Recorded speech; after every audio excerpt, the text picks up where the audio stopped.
మాగంటి గోపీనాథ్ని కోల్పోవడం బీఆర్ఎస్ పార్టీకి తీరని లోటని అన్నారు మండలి ప్రతిపక్ష నేత మధుసూదనాచారి. జూబ్లీహిల్స్ నియోజకవర్గ అభివృద్ధికి మాగంటి విశేష కృషి చేశారన్నారు. శాసనసభ్యులు బీఆర్ఎస్ పార్టీ జిల్లా అధ్యక్షులైనటువంటి మాగంటి గోపీనాథ్ గారి అకాల మరణం బాధాకరం.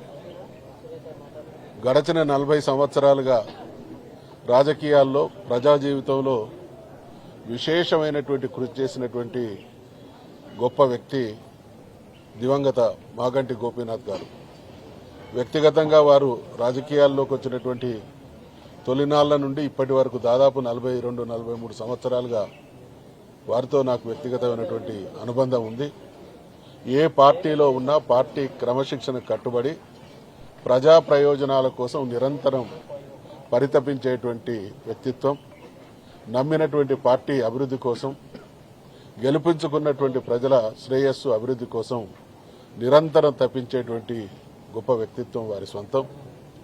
జూబ్లీహిల్స్ లాంటి నాటి ఆంధ్రప్రదేశ్ నేటి తెలంగాణలో అత్యంత ప్రతిష్టాత్మకమైనటువంటి నియోజకవర్గం జూబ్లీహిల్స్.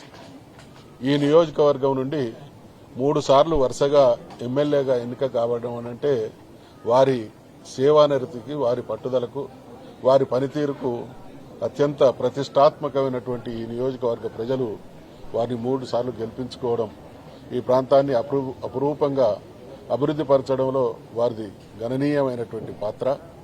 మరి అటువంటి ప్రజాసేవకుని ఈరోజు కోల్పోవడం బీఆర్ఎస్ పార్టీకి తీరని లోటు, అదేవిధంగా హైదరాబాద్ మహానగరానికి కూడా తీరని లోటు.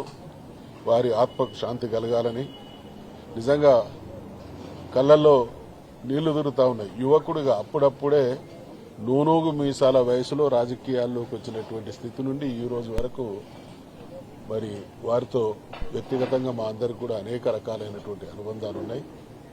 ఇది ఖచ్చితంగా హైదరాబాద్ నగరాభివృద్ధిని కాంక్షించేటువంటి ఒక గొప్ప నాయకుడిని కోల్పోవడం బాధాకరం.